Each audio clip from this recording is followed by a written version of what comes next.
Hi, everyone. Welcome to the exercise tips segment of the Relax, Relate, and Rejuvenate workshop. So I just want to say thank you to Dr. Davis and Dr. Frank for laying out these foundational frameworks of how to manage this stretch. So we're actually going to start with a quick stretch break. You can play video one now, please. Hey, everybody. I just want to give you guys a quick stretch break. So if you can, just go ahead and stand up and we'll begin. And video two. Deep breath in.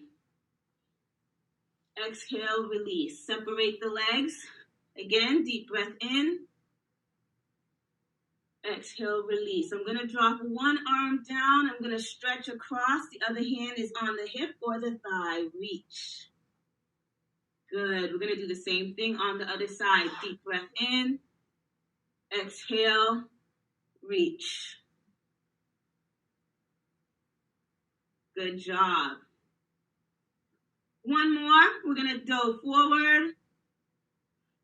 Exhale and release. That's a quick stretch break for you, brought to you by Albona, also known as Coach V.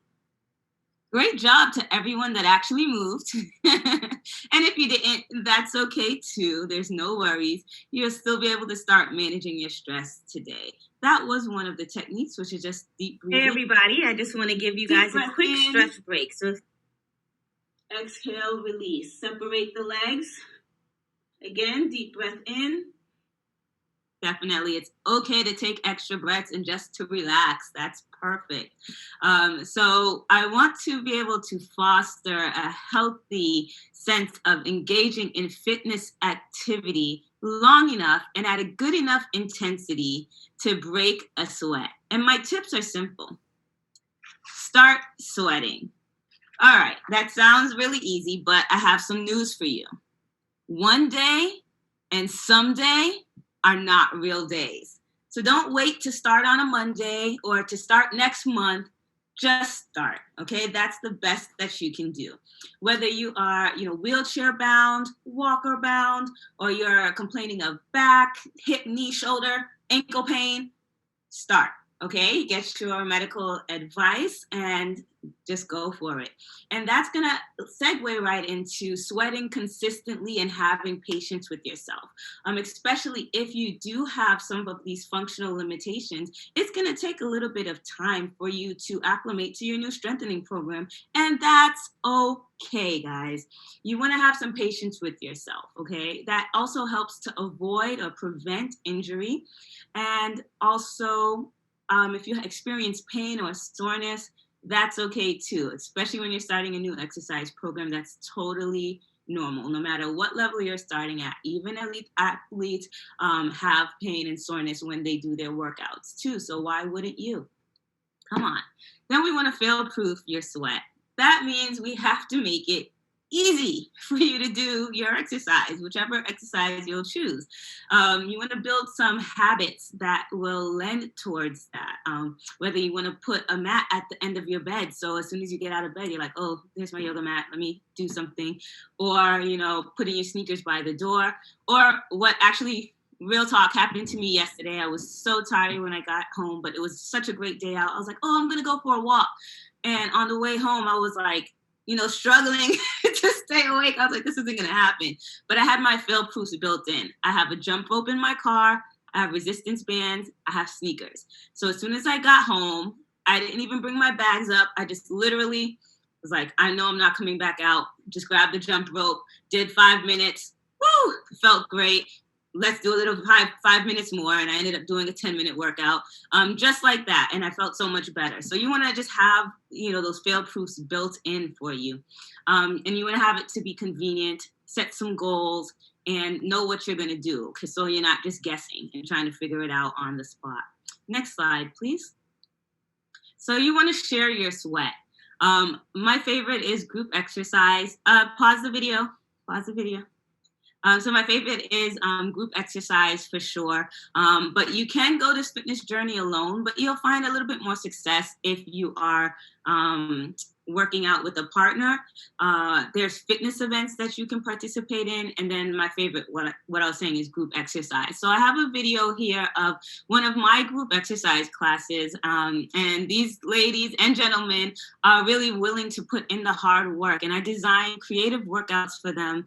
And that's just, one aspect. You can go ahead and play the video. So you can see these guys are putting in some work. We've got some agility ladders, we've got some weights, we've got some mat, and everyone's working at their capacity. When you have a group exercise instructor, they're going to be very encouraging and motivating to help you get to where you're going. And people that you see in these classes are going to become your friends. They're going to go from strangers to friends because you're consistently showing up, and they're going to be pushing you right along. And sometimes you'll say, hey, if that person can do it, I can do that too. And that will definitely encourage you along. You can play the next video as well. So there are fun runs, there are races, there are fitness events, any dance class that you can think of, I've been. African dance, Zumba, hip hop, soca, everything that's dance, I'm there, I have fun. They have cycling events. There are, Spartan mud runs and mud races. So many different options that even if you sign up alone, by the time you get there, there are people that helps to build that sense of community and that fosters you. So you will definitely be able to transition into sweating with accountability. So you'll have people that you'll see consistently. You'll either be signed up for a fun run or a race that you'll want to be able to participate, and you'll have dates. You definitely want to set dates, okay? You want to schedule your time so that you are committed to working out at this time. If you have an accountability partner, send text messages, start a group chat, social media posts, whatever it is.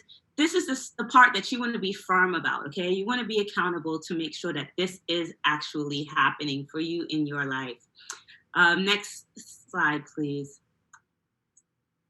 So then you also want to challenge your sweat. Okay, one of the things that people do is they show up to class and they want to pick up the lightest weights. And I have to tell them, I'm like, if your bag, baby bag, work bag, briefcase, your grocery items, your gallon of milk is heavier than the weight you just picked up, we're going to have a problem.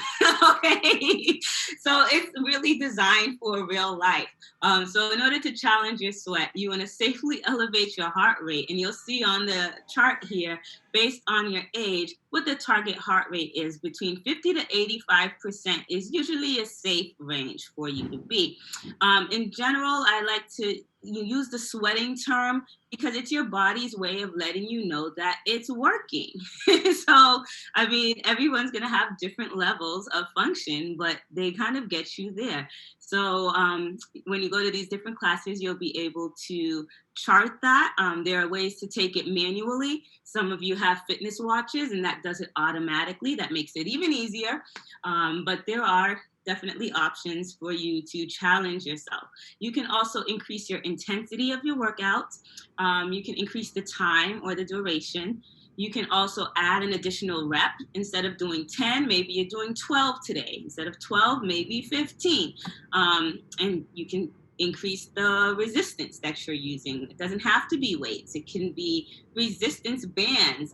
Some people like medicine balls, kettlebells, or household items. I always use the example of Costco laundry detergent. That stuff is heavy. So, if you want to go around and grab some laundry detergent, by all means, do that too, okay? That's other ways that you can challenge your sweat. Next slide. And last but certainly not least, I want everyone to have fun when you're sweating. There are so many exercise options that are out there. When people tell me that they don't like exercise, my response is that you just haven't found something that's for you yet. All right, there are plenty of options out there. You're going to start with whatever's most accessible to you, understanding your functional limitations and your body's capacity, as well as what may be around. And sometimes you are going to have to go it alone until you get into that, even just signing up for a gym, maybe you'll find a class there and then start meeting people that way. But whatever it is, don't be afraid to, like we said in the beginning, start.